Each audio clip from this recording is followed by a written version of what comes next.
So my testosterone came back low. Where do I go from here? So generally, first and foremost, you'll obviously work with your specialist, your endocrine team, or maybe you'll work with your GP. Perhaps you're with a clinic, you'll work with them to try and get yourself onto TRT. Now, there's a very long-winded process. You'll generally require multiple testing phases to ensure that you actually have a low testosterone. It wasn't a bad reading.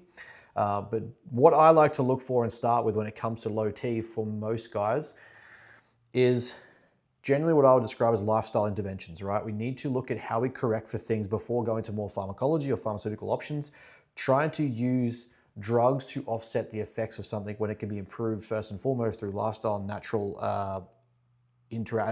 corrections. I think is probably the wrong lens to apply.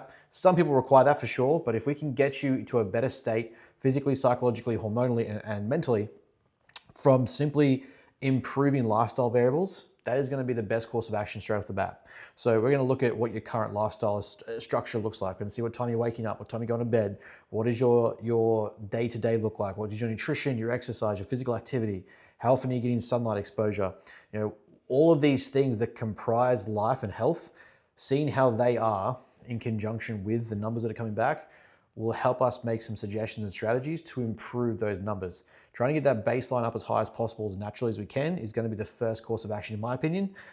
Then looking at, okay, if that isn't working, what's the next step?